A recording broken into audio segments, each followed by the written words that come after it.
자, 21년 6월 고2 생윤 풀이하겠습니다. 또 빠르게 풀이하고 하루를 시작해 봅시다. 알겠죠? 30분 쪽으로 쌤이 자꾸 끊고 있어요. 얼추 시간 맞더라고요, 여러분. 빨리빨리 풀이하고 또 오늘 하루 또 상쾌하게 보내야죠. 자, 1번부터 볼게. 여러분 크게 어렵지 않더라고요. 21년 6월 거는 크게 어렵지 않고 여러분 시험 범위에 나왔던 것들도 다수 있었고 또 이제 앞으로 시험 범위에 등장할 것들도 있으니까 꼭 보셔야 돼요. 알겠죠? 자, 1번 갑은 긍정, 을은 부정의 대답을 할 질문으로 가장 적절한 것은 이하자. 이렇게 해서 볼게. 자, 윤리학은 도덕적 관행이나 풍습 등에 대해 명확히 기술하고, 자, 기술하고, 그죠? 관행이나 풍습 등에 대해서 우리 시험 범위였죠. 기술된 현상들 간의 인과관계를 정확하게 설명하는 것을 목표로 삼아야 한다. 뭐지 여러분? 기술윤리학이지, 그지? 기술윤리학. 기술은 여러분 알죠? 쓰는 거. 그래서 가치 중립적인 성격이 가지고 있다. 가치 개입을 하지 않는 거야, 여러분. 판단을 하지 않는 거야. 윤리학은 도덕적 행위의 근거가 되는 도덕 원리나 인간의 성품에 대해 탐구하고 이를 바탕으로 도덕적 문제에 대한 해결과 실천 방안을 제시한다. 원리나 성품에 대해 탐구하고 실천 방안을 제시한다. 그럼 뭐니 여러분? 규범윤리학이죠. 그리고 규범윤리학 안에는 두 개, 뭐? 이론윤리학과 실천윤리학이 들어간다는 거. 알고 있지? 자, 그럼 밑에 볼게. 자, 1번. 윤리학은 현실적 도덕 문제 해결을 위한 지침을 제공해야 하는가? 자, 여러분 지금 문제가 뭐였냐면 갑은 긍정, 기술이 오케이를 해야 돼. 그 다음에 규범은 no라고 해야 되는 거야. 근데 1번에 보면은 윤리학은 현실적 도덕 문제 해결을 위한 지침을 제공해야 하는가는 규범윤리학에서 그렇다라고 하겠죠. 그쵸? 그다음 윤리학은 도덕적 관습을 객관적으로, 아까 말했어요 얘들아. 가치 판단하지 않는다고 했죠. 가치 개입 안 해요. 답은 2번이었고 3번 윤리학은 보편적 도덕 규범과 원리를 제시하는 데 주력해야 하는가? 역시나 규범윤리학이지. 그치? 그 다음에 윤리학은 도덕적 언어의 의미 분석. 그치? 여러분이 가장 뭔가 쉽지 않았을까? 공부할 때 바로 메타윤리학입니다. 그죠? 용어나 언어의 의미 분석하는 거. 그 다음에 또 어떤 논리적 타당성 검토하는 것도 메타였어요. 그죠? 답은 2번. 넘어갈게. 자, 2번. 다음 사상가의 입장에서 문제 상황 속 A 연구원에게 제시할 조언으로 가장 적절한 것은? 일단 봅시다. 자, 어떤 개체가 쾌락과 고통을 느끼고 욕구, 지각, 정체성, 미래에 대한 의식을 갖는다면 그 개체는 삶의 주체로서. 그럼 여러분 우리 시험 끝난 지 얼마 안 됐잖아. 그럼 누군지 기억나죠? 누구? 레건입니다. 톰 레건. 자, 고유한 가치를 지닌다. 이러한 개체는 결코 수단으로 취급되어서는 안 된다라고 합니다. 우리 그 동물 중심주의 할 때 나왔던 인물인데요. 어렵지 않잖아요. 쾌락과 고통을 느끼고 있고 만약에 그 개체가 욕구나 지각, 어떤 정체성, 그 다음에 미래에 대한 의식을 갖는데 삶의 주체로서의 역할을 한다면 우리는 중요시하게 생각해야 된다라는 거고, 레건의 동물 중심주의, 즉 우리는 여기 볼게요. 동물 권리론을 내세웠어요. 여러분 싱어 있죠? 피터 싱어. 피터 싱어는 동물 해방론. 동물 해방론보다 어떻게 보면 한 발 더 나아간 게 바로 동물 권리론이겠죠. 동물이 내재적 가치를 지닌다라는 겁니다. 그죠? 메모하셔야 돼요. 레건은 동물 권리론, 싱어는 동물 해방론. 오케이?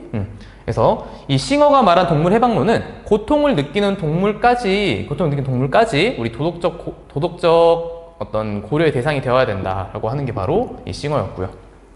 오케이? 자, 그 다음 밑에 1번 볼까? 자, 모든 동물은 인간과 동일한 권리를 지니고 있다는 사실을 깨달아야 합니다. 여러분, 모든 동물이 아니었죠, 레건은. 한 살 이상의 포유류에 대해서 그렇게 언급했습니다. 그쵸? 기억나지? 그 다음에 모든 동물은 인간을 위한 도구이므로. 일단 틀렸어. 그죠? 인간 중심주의잖아. 그 다음에 사회적 유용성에 따라, 이건 공리주의죠, 여러분. 동물은 도덕적 행위의 주체이기 때문에 실험 대상이 될 수 없다는 사실을 기억해야 합니다. 여러분, 도덕적 행위의 주체는 모든 사상가가 다 아니야. 부정이야. 왜? 이 도덕적 행위의 주체라는 것은 이성적 사고를 가진 인간만이 가능한 거거든? 알겠지? 그래서 요거는 여러분 조심해야 되는 복이에요. 그래서 삶의 주체는 가능합니다. 목적 그 자체 가능하죠. 근데 이제 도덕적 행위의 주체라는 것은 말이 되지 않아. 알겠지? 우리가 고려해야 되는 것은 맞지만 그 다음에 삶의 주체인 동물을 실험 대상으로 간주하는 것이 잘못이라는 사실을 유념해야 합니다. 그쵸? 답은 5번. 그 다음에 3번. 자, 기억에 들어갈 진술로 가장 적절한 것은 어떤 행위가 옳은 이유는 그 행위가 오직 의무감에서 행해지고 그 다음에 그 행위 원리가 보편화될 수 있기 때문이다. 그럼 뭐니 여러분? 의무론. 그렇죠? 우리 칸트 같은 분들 많이 했었지. 그다음에 그런데 어떤 사상가는 항상 우리를 좀 괴롭히는 문제 유형이죠. 그치? 그럼 이걸 잘 봐야지. 어떤 사상가는 특정 행위가 옳은 이유로 그 행위가 문제 상황에 선택 가능한 다른 행위를 할 때보다 더 큰 어떤 이득, 효용성을 가진다면 산출하기 때문이라고 주장한다. 나는 이 사상가가, 그러니까 의무론의 입장에서 공리주의를 비판하는 거죠. 그럼 볼까? 1번. 자, 행복의 실현을 도덕적 행위의 목적으로 삼아야 함을 간과한다. 요거는 뭘까요, 여러분? 행복의 실현, 행복의 실현을, 결과죠, 여러분, 결과. 도덕적 행위의 목적으로 삼아야 함을 간과한다. 이건 공리주의에 대한 설명입니다.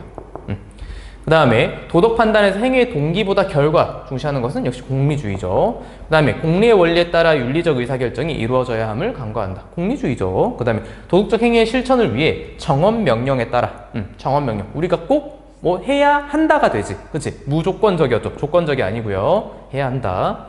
그 다음에 행위보다 행위자의 성품에 비추어 도덕성을 평가해야 함을 간과한다. 여러분, 이건 뭐니? 바로 덕윤리였다.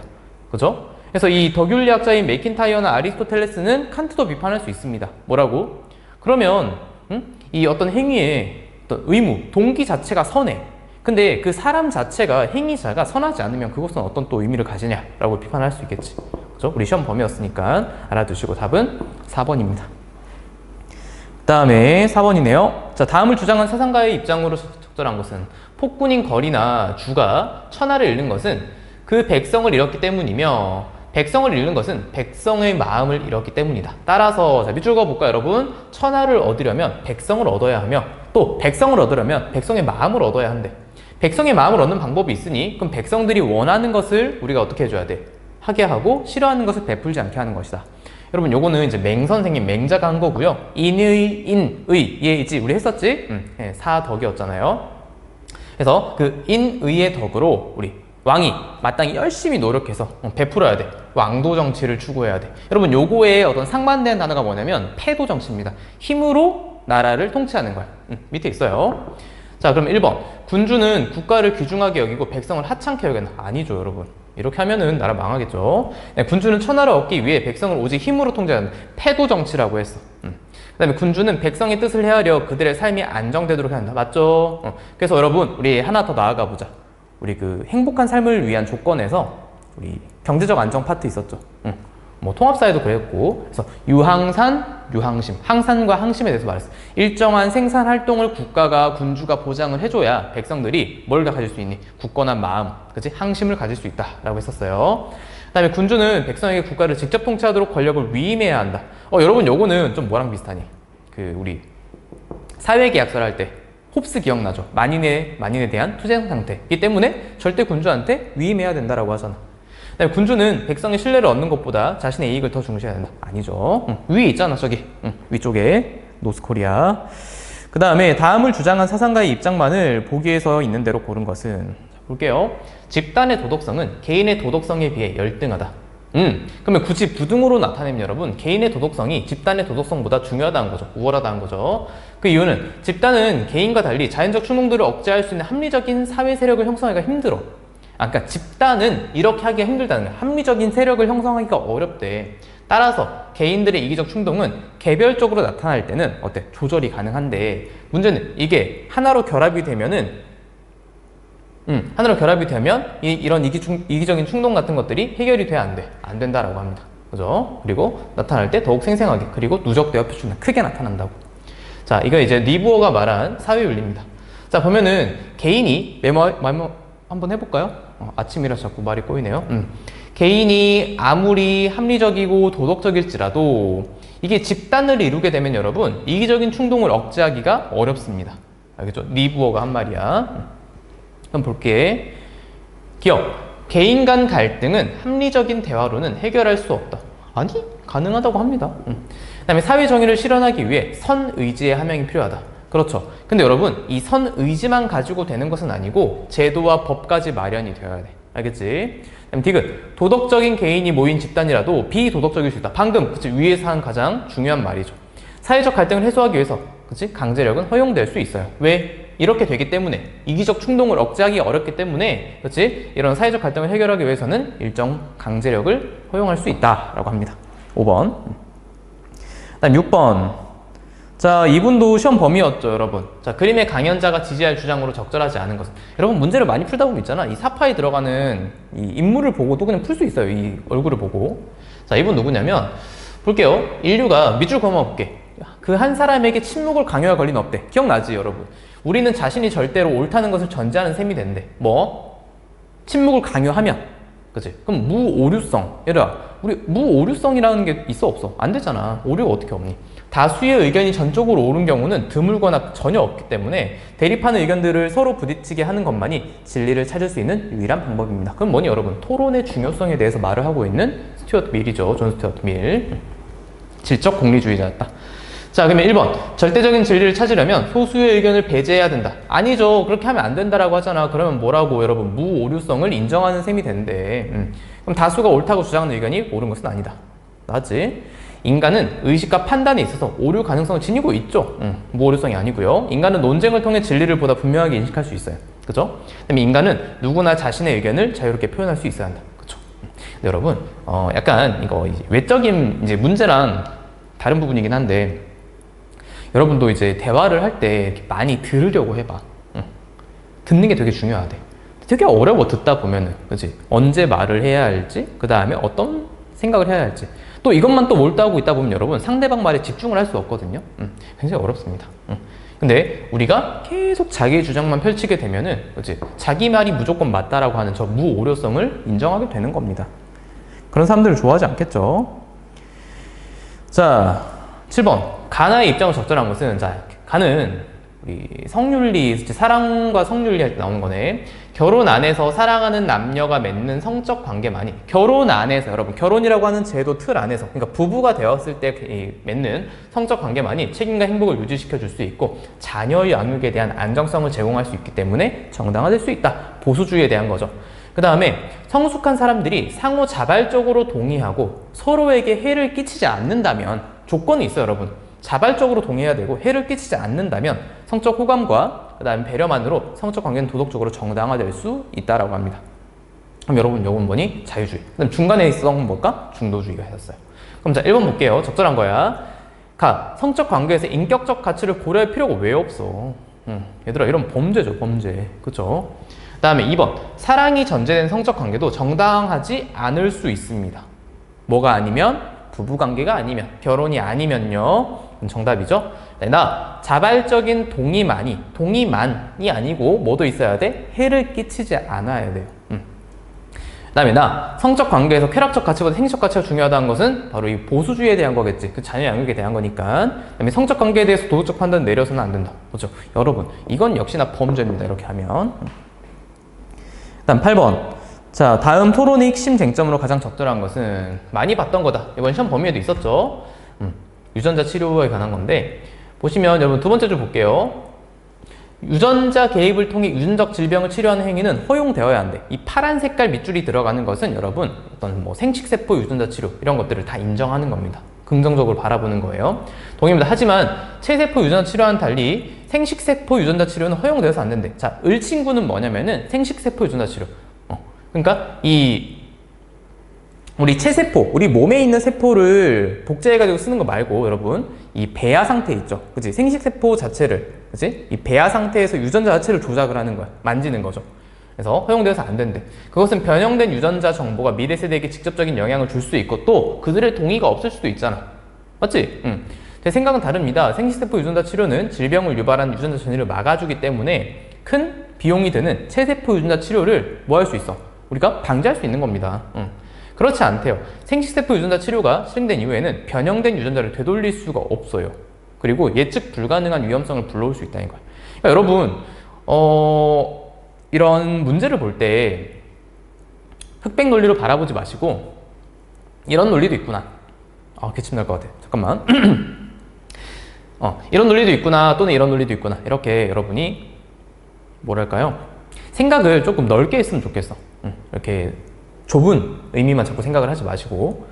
자, 그리고 이제 요거랑 또 요거 관련해가지고 여러분, 뭐 지리 같은 거 배울 때도요, 유전자 변형 농산품 같은 것들이 있어. GMO라고 해서. 근데 그런 것들이 아직 위험성이 발견이 되지 않았어요.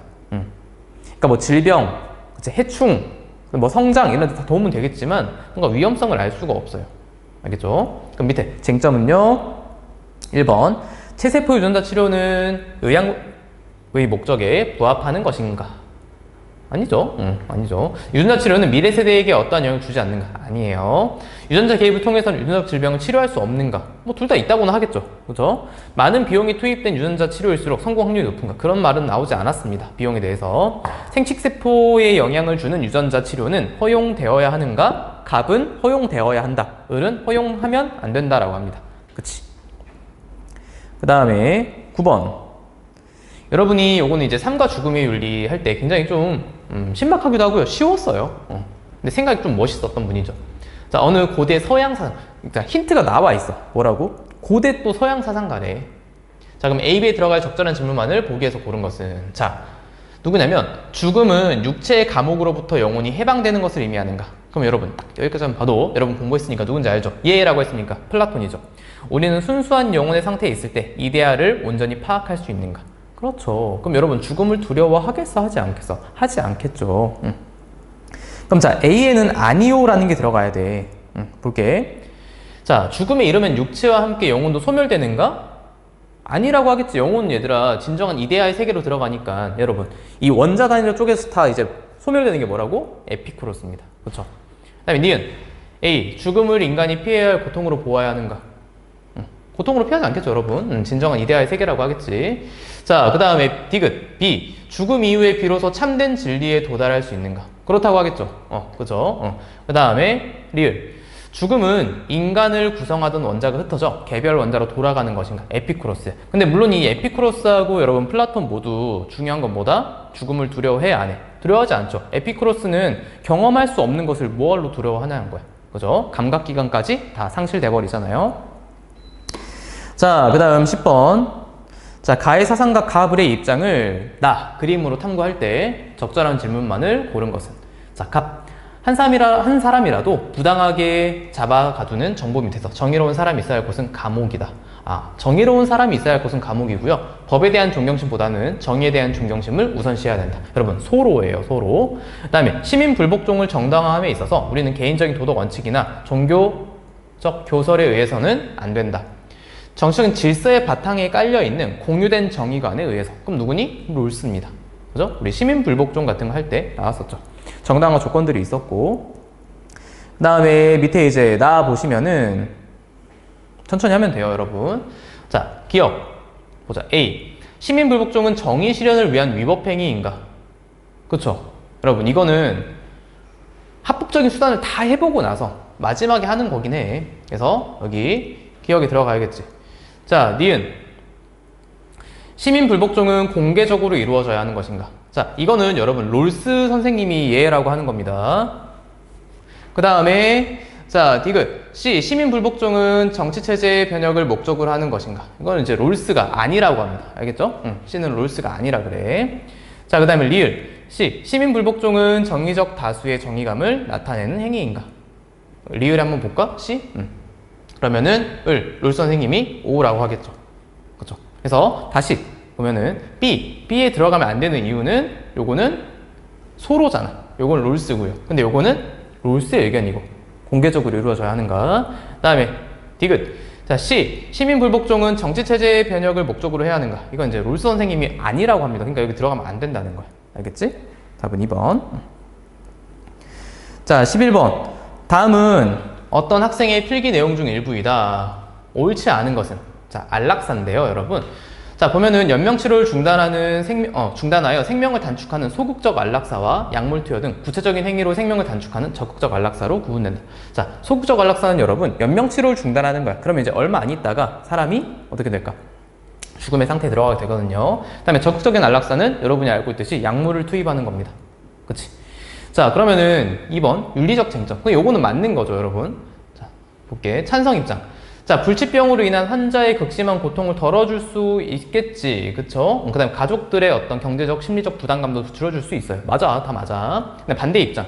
인간은 자신의 죽음을 인위적으로 선택할 권리가 있다. 이거는 여러분, 안락사 찬성에 대한 거지. 존엄사라고도 하잖아요. 그러니까 답은 이게 틀렸고요. 반대 입장이 아니고 찬성 입장. 자, 인간의 생명은 소중함으로 결코 수단으로 대화하면 된다. 그쵸? 반대 입장이겠죠. 선생님 개인적으로 찬성. 필요하다고 생각해요. 다음에 다음 사상가의 입장으로 가장 적절한 것은 자, 여성들에 대한 어떤 인권, 윤리에 대한 겁니다. 자, 영원한 여성성이란 하나의 속임수이다. 부정적으로 바라보고 있죠, 여러분. 영원한 여성성이라는 건 없다라는 거야. 왜냐하면 인간의 성장에서 자연의 역할은 아주 작고 우리는 사회적 존재이기 때문이다. 그래서 우리가 자연적으로 가지고 태어나는 여성성이라는 것을 부정하는 겁니다. 그죠? 사회적으로 형성되는 거라고 우리가 지금 생각하시면 돼요. 남성은 여성과 관련해서 규정되는 존재가 아니지만 여성은 남성과 관련해서 규정되고 구별되는 존재이다 이거야. 남성은 주체이고 여성은 타자이다. 그러니까 이거는 주가 되고 이거는 타가 된다는 거죠. 그러니까 주가 아니고 반대에 있는 비주류가 된다는 거죠. 자, 하지만 이러한 여성의 삶은 운명이 아니라 가부장적 사회 안에서 강요된 삶의 방식일 뿐이다. 운명이 아니고요, 여러분. 이러한 사회 안에서 여성의 이 여성성은 이렇게 만들어져 왔다는 거예요. 그럼 보부아르라는 또 철학자가 했던 말이고요. 밑에 적어놨죠. 여성의 정체성은 선천적인 부분이 아니야. 아니고 사회적으로 학습되는 부분이다 라는 겁니다. 답은 1번. 여성성은 타고나는 것이 아니라 사회적으로 만들어지는 것이다. 답이겠죠. 자, 2번. 여성성은 남성과의 관계 속에서만이 아니야, 여러분. 그렇게 아니라고 했잖아. 자, 그럼 3번. 여성은 남성과는 달리 자유롭고 주체적인 존재이다. 아니, 얘들아, 남성도 그렇죠. 여성도 그렇고. 그다음에 여성은 본성에 따라 정해진 운명이 아니라고 했죠. 사회적인 학습에 의해서 만들어지는 게 여성성. 여성은 남성보다 선천적으로 모든 능력에서 우월하다. 그건 또 아니에요, 여러분. 여성과 남성은 각각 더 우월한 게 있겠죠. 남성보다 모든 것이 더 우월한 건 아닙니다. 자, 13번. 가나 사상의 입장으로 옳은 것은 있음과 없음은 서로 상대적으로 일어난 것이고, 자, 상대적으로 일어난 것이고, 길고 짧음은 서로 상대적으로 비교된 것이고요. 높고 낮음은 서로 상대적인 높이로 보이는 것이다. 그러니까 다 상대적인 거야, 여러분. 그러므로 성인은, 뜻을 이룬 사람은 무위로 일하면서, 그치? 억지로 무언가를 하지 않는 거야. 말 없는 가르침을 베풀어야 한다. 여러분, 도가 사상이잖아. 그죠? 노자, 장자, 선생님 나오는. 자, 이것이 있기 때문에 저것이 있고, 정말 많이 봤다, 여러분. 시험 기간에 이거 한 20번, 30번은 본 것 같아. 안 그래? 그래서 다 연결되어 있는 연기를 깨달아야 된다. 모든 현상에는 원인과 결과가 있다는 거죠. 자, 그러면 도가와 불교에 대한 거 밑에 볼게요. 자, 시비와 선악을 분별하는 마음에서 벗어나야 한다. 그렇지. 도가는 이것에서 벗어나를. 그래서 도가가 유교를 비판했던 모습이잖아요. 유가 사상가들. 그 다음에 2번. 오륜의 실천을 통해. 오륜은 여러분 유교예요. 유교. 그치? 그 다음에 인간과 자연은 상호 독립적인 아니었어. 우리 문제 풀 때 정말 많이 봤다. 상호 얘들아 의존적이라고 나와 있죠. 유기적이고요. 그 다음에 이것도 많이 봤죠. 불변하는 자라는 건 없어요, 여러분. 항상 변화한다고 하잖아. 그래서 자비를 실천해야 된다. 여기는 맞아. 가나 이상적인 삶을 구현하기 위해 인위적인 규범을 준수해야 된다. 여러분, 인위적인 규범이라는 것은 유교에서 말하는 거지. 그치? 그 다음 14번. 자, 다음 서양 사상가들 대화이다. 가불의 입장으로 옳은 것만을. 자, 갑 볼게요. 국가관이죠. 국가는 자연적으로 존재하며 인간은 본질적으로 국가에서 살게 되어 있는 동물입니다. 사회적인 존재라는 거야. 이러한 인간 본성에 따라 성립된 국가는 자연스럽게 권위를 가지게 된대. 인간이란 존재는 국가 안에서 뭔가 정체성을 형성해가는 존재라고 하는 게 아리스토텔레스.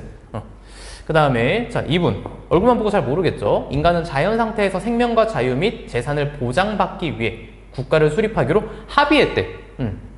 자, 합의했다, 얘들아. 합의한 거 뭐니? 사회계약서를 나오는 거잖아. 자, 이러한 계약에 의해 국가의 권위는 정당화됩니다. 그렇죠. 볼게. 로크입니다. 자, 갑. 인간은 국가 안에서 자아를 실현하고 행복을 누릴 수 있다. 맞지? 그 다음에 니은. 자, 갑은 국가는 개인의 자발적 동의에 의해 형성된 인위적인 산물이다. 아니, 여기 방금 로크 선생님이 했던 말이겠죠. 그 다음에 디귿을. 인간은 생명과 자유 및 재산에 관한 자연적 권리를 갖는다. 그쵸? 자연적 권리를 갖고 그걸 보장하기 위해서 우리는 합의에 의해서 계약을 맺어가지고 국가라는 어떤 산물을 만들어내는 거죠. 그 다음에 갑을. 국가의 권위는 인간의 본성과 무관하게 발생한다. 아니죠. 그죠? 답은 2번. 자, 15번. 여러분, 이거는 여러분이 이제 거의 도사가 된 것 같아요. 선생님 볼 때. 왜 그러냐면, 롤스와 노직은 여러분이 공부를 할 때도 어렵지 않게 했을 거고, 뭔가 뚜렷한 특징이 있고, 개념이 좀 재밌었죠, 여러분. 자, 정의의 원칙에 대해서 나오는 건데요. 무지의 베일을 쓴, 여러분, 무지의 베일 속에서, 그렇죠, 우리가 정당화를 해야겠죠. 가상적 상황 속에서 선택된다. 이것은 원칙의 선택에 있어서 자연적 혹은 사회적 우연성의 결과에 의해 누구에게도 유리하거나 불리하게 작용하지 않는 것을 보장해 준대. 그치? 무지의 베일 상태에서 말이야. 우리의 정의의 몇 원칙? 2원칙에 있었지. 자, 오직 계약을 집행하고 사람들을 무력과 절도, 사기에서 보호하는 기능을 해야 되고 최소 국가만이 정당화될 수 있대. 그러니까 노직이잖아요. 개인의 소유권을 중시하는 것. 그치? 소유 권리로서의 정의. 그치? 공정으로서의 정의. 롤스와 노직. 자, 그럼 밑에 이제 이 벤 다이어그램 보시면은 A. 그러니까 여기는 이제 롤스만 오케이를 해야 돼. 분배의 공정성은 분배의 결과를 근거로 판단되어야 한다. 얘들아, 공정성에 대해서는 공정한 절차를 통해 분배된 것이 공정한 거지, 공정한 결과, 분배의 결과가 공정하다고 해서 그 분배가 공정하다고 보진 않아. 말이 좀 복잡하죠, 여러분? 그러니까 즉 뭐냐면 결과물을 보고 분배가 공정하다라고 보는 게 아니라 분배를 할 때 공정한 절차를 통해서 분배가 된 것이어야만 공정하다는 거야. 알겠니? 그래서 롤스와 노직 선생님 모두 이제 이 공정한 절차를 통한 분배의 중요성을 중시했다. 자, 그 다음 니은. 정의가 실현된 사회에서도 경제적 불평등이 존재할 수 있다고 보죠. 그죠? B. 둘 다 그래. 근데 이걸 가지고 이 롤스 선생님은 뭐라 그래? 최소 수혜자에게 최대한 혜택을 줘야 된다고 하죠. 그죠? 그래서 소득 재분배 정책에 대해서 말을 하고 롤스는 아니라고 하고. 그 다음 디귿. 국가는 국민의 기본적 자유를 보장하기 위해 노력해야 된다. C. 이건 여러분 우리 롤스 선생님도 이 말을 했겠죠. 둘 다. 그래서 여러분 두 분 다 자유주의적 정의관이잖아. 맞지? 그러니까 두 분 다 들어가야 되고. 그 다음에 리을. 볼게요. C. 최소 수혜자를 위한 국가의 재분배 정책은 정당화될 수 없어. 왜? 개인의 소유권 정당하기 때문에 그러면 안 된대. 그렇지? 내 소득을 가지고 재분배 정책에 활용하는 거 옳지 않다라고 합니다. 오케이? 그래서 답은 4번이고요. 자, 5문제 나왔습니다. 자, 보자. 자, 가 사상의 입장에서 볼 때 나의 기억에 대한 옳은 설명만을 고른 것은, 자, 자신을 이기고 예의를 회복함으로써. 얘는 여러분 외면적 규범이었고 이는 내면적 규범이었지. 인을 이룬다. 하루라도 자기를 이겨 예를 회복하면 천하가 인으로 돌아갈 것이다. 성찰에 대해서 말을 하고 있는 거죠. 자, 나 하늘과 땅이 생기고 만물이 생겼고 만물이 생기고 나서 남녀가 생기고 남녀가 생기고 나서 부부가 생겼대요. 자, 그리고 부부는 인류의 시작이자 만복의 근원이므로 아무리 친밀하다고 하더라도 서로 공경해야 되고 존중해야 되고, 그렇죠? 손님처럼 공경해야 한다. 그치? 상경여빈 이런 거 있었죠. 자, 1번 기억. 음양의 원리처럼 상호 보완적인 관계다. 맞지? 그 다음에 니은. 서로에게 자애와 효도. 자애는 얘들아 부모가 자식을 사랑하는 것을 자애라 그래. 효도는 자식이 부모를 사랑하는 효도라고 하겠죠. 그죠? 그 다음에 동기간. 같은 기운을 가지고 태어났대. 어디에서? 엄마 배에서. 그러면 이제 여러분 형제관계에 대해서 말하는 거고. 그 다음에 각자의 역할을 구분하면서도 서로를 존중해야 하는가. 맞지? 얘들아 구분한다는 게 분별, 그러니까 뭐라고 할까? 여러분이 생각하는 그 차별이 아니야. 그러니까 할 일을 나누는 거고 역할을 나누는 거지. 이것을 그치, 남자는 귀하고 여자는 귀하지 않고 이런 것들이 아닙니다. 17번. 자, 갑을 사상가의 직업관에 대한 입장으로 가장 적절한 것은, 자, 볼게요. 갑은 임금은 임금답고 신하는 신하다워야 한다. 임금은 씀씀이를 줄이고. 자, 이게 뭐냐면 여러분 공자 선생님이 말했던 정명에 대한 거죠. 궁군신신 부부자자. 그치? 각각의 위치와 이름에 걸맞는 걸 해야 된다라고 하는 거고. 자, 신은 사람들에게 각자의 소명, 콜링, 그치? 어떤 그, 뭐라고 해요? 부름을 줬대. 그게 뭐니? 바로 직업이라는 거죠, 여러분. 칼뱅이에요, 칼뱅. 사람은 충실한 직업 생활을 통해서 신에게 영광을 돌려야 하며 자신의 부를 가난한 사람들과 나눌 수 있어야 한다. 오랜만에 보죠, 여러분. 진도는 나갔었어. 자, 1번. 갑. 각자가 자신의 직분에 충실할 때 공동체가 유지된다. 그쵸? 궁군신신 부부자자. 그 다음에 2번. 갑. 개인들은 자신의 직업을 자유롭게 선택해야만 한다. 아니야. 각각의 역할에 걸맞는 걸 해야 된다고 하죠. 그 다음에 3번. 노동을 통한 부의 축적은 구원의 필수적인 조건이다. 여러분, 필수적인 조건이 아니고 결과물이에요. 노동을 통한 부의 어떤 그 축적을. 그리고 직업생활에서 벗어나는 게 아니고요. 열심히 일하라고 하잖아. 그치? 그래야 신의 영광을 드러낼 수 있고요. 갑을 정신에 쓰는 노동보다 육체를 쓰는 노동이 우위에 있다. 둘 다 아닙니다. 그쵸? 자, 18번.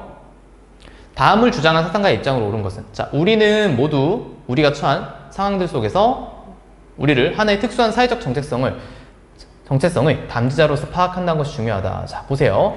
나의 가족, 나의 도시, 나의 민족으로부터 이것도 많이 봤죠. 다양한 빛과 유산, 정당한 기대와 책무들을 물려받는다. 여러분 이거 덕윤리 할 때 나왔던 맥킨타이어 선생님입니다. 그치? 그럼 여러분 여기서 보면은 이 행위 중심의 원리를 비판하고요. 그러니까 우리 뭐 칸트 같은 분들이 있잖아. 아까 우리 처음에 했던 거죠. 행위자의 품성을 강조했던 거죠. 그래서 덕의 함양은 공동체 속에서 가능하다. 공동체를 굉장히 중시했었던 공동체주의의 맥킨타이어입니다. 오케이. 공동체의 전통은 개인의 도덕성에 영향을 준다라고 하겠지. 그다음 도덕적 정체성은 공동체적 관계 속에서 형성된다고 합니다. 그 다음에 도덕적 가치는 사회적 맥락에 따라 달라질 수 있고요. 그 다음에 도덕 판단의 행위자의 역사적 특수성을 고려해야겠죠. 그 다음에 5번 덕성의 함양보다 보편적 도덕 법칙의 탐구를 중시해야 된다. 여러분 요거는 이제 의무론 같은 거가 됩니다. 그죠? 칸트. 그래서 이 덕윤리가 여기 의무론을 디스할 수 있었죠. 그 다음에 19번 자, 모든 법령의 일반적 목적은 공동체 전체의 행복이다. 그러므로 형벌은 오직 그것이 더 큰 악을 제거할 것이라고 보장하는 한에서만 허용되어야 한다. 자, 그럼 여러분 둘 다 뭐래? 법의 목적이 공동체 전체 행복이 돼. 쾌락이 돼. 자, 근데 형벌을 가할 때는 더 큰 악을 제거할 때만 이제 가능하다인 거야. 그럼 바로 벤담이죠. 그다음에 을. 형벌은 자신과 시민사회의 어떤 다른 선을 촉진하기 위한 수단이 아니래. 형벌은 다른 수단으로서 뭔가 목적을 가지는 것이 아니고, 자, 이거 되게 얘들아 재밌었잖아. 봐봐. 단지 범죄자가 범죄를 저질렀기 때문에 가해져야 된대. 누구였니? 칸트야. 그지? 칸트는 사형도 어떻게 말아왔어? 너 사람 죽였지? 그럼 너도 죽어가 되잖아. 그지? 굉장히 좀 명료한 분이었다. 그치? 응. 너 사람 죽였니? 그럼 너도 죽여. 그리고 또 얘들아 더 신박한 거 뭐 있었어? 칸트가 그 사람을 죽였대. 근데 죽이고 나서 걔 마음이 어떻겠어? 그 살인자도 마음이 불편하겠지. 그럼 그 불편한 마음을 없애줄게. 그죠? 그럼 너도 죽어. 응, 인격적으로 대우하는 거잖아. 응, 좀 신박한 존재였다. 자, 그러면은 밑에 자, 옳은 걸 찾아야 돼요. 자, 형벌의 본질은 응보적 정의. 응보가 뭐냐면 너 사람 죽였니? 너도 죽어. 그치? 이게 이제 응보적 정의죠. 칸트지. 그치? 그럼 예라고 하는 게 이제 칸트가 되겠죠. 을이 되겠죠. 그러면은 여기 뭐가 와야 돼? 얘 A나 B에 이제 칸트가 와야 돼. 그러니까 얘랑 얘는 될 수가 있어 없어? 없는 거죠. XX. 그 다음에 형벌의 목적을 범죄 예방과 교화에 두어야 하는가? 요거는 누가 얘라고 하겠어? 벤담이 얘라고 하겠죠. 그죠? 벤담이 얘라고 할 겁니다. 그래서 지금 보면은 벤담은 응보적 정의에 대해서 말을 하고 있잖아. 그러니까 여기에 들어가는 거고, 그 다음에 칸트는 여기에 들어가겠죠. 그죠? 그러니까 답은 3번. 20번. 자, 마지막 문제. 다음 신문 칼럼에서 강조하는 내용을 적절하지 않은 것은, 자, 뭔가 조사를 했는데요. 56%가 10억 원이 생긴다면 죄를 짓더라도 1년 정도 감옥에 들어가도 괜찮다. 야, 당연히 가지. 응? 당연히 가지. 얘들아, 56%일까? 아니, 한 80% 되지 않을까? 얘들아. 10년도 아니고 1년이면은 1년 감옥에 들어가고 10억 준다고? 그럼 여러분, 56%면 오케이를 하지 않겠죠. 그치? 여러분 나중에 돈 벌어봐. 1억 벌기가 얼마나 어려운지. 근데 10억을 준대. 자, 이러한 사고방식은 직업생활에서 부당한 방법을 사용해서라도 자신의 이익을 얻으려는 문제를 일으킬 수 있다. 물론 여러분, 우리가 이제 교과적인 부분에서 보면 옳은 건 아니다. 그치? 자, 이를 방지하기 위해 우리는 정약용 선생님, 그러니까 여기 체크 한번 해야죠. 정약용 선생님의 사상이 또 들어와요. 청렴함은 천하의 큰 장사이다. 그러므로 크게 장사하려는 자는 깨끗해야 된대. 사람들이 깨끗하지 못한, 청렴하지 못한 것은 그 지혜가 짧기 때문이다. 따라서 재물은 사람들이 크게 욕심내는 것이지만 무릇 목민관, 백성을 다스리는 관리들이죠. 인의 도를 이루기 위해서 재물을 바라거나 취하지 않아야 한다라고 합니다. 자, 그럼 정약용의 청렴의식 같은 게 나와 있고요. 그러면 옳지 않은 거 1번. 눈앞의 이익보다는 의로움을 중시해야 한다. 그렇지? 청백리 정신. 그렇지? 깨끗한 관리를 말합니다, 여러분. 소박한 관리 노력해야 되고요. 청렴한 공직자가 되려면 모든 재물을 포기해야 된다.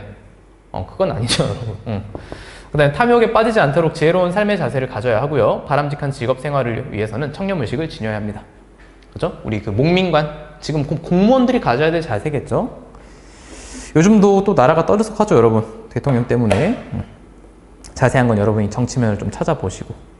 자, 그래서 여러분 이렇게 또 생윤 풀이했네요. 30분 조금 넘은 것 같기도 하고 거의 맞춘 것 같기도 하고요. 그래서 여러분 이번 시험 범위에 들어간 것도 있었으니까 복습하시고, 그 다음에 또 다음 시험 범위에 들어갈 것들 많이 있었으니까 또 한번 뭐라고 해볼까? 복습이죠. 또 복습하고. 자, 그렇게 우린 또 6월을 대비해 봅시다. 알겠지? 오늘 여기까지 할게요. 끝.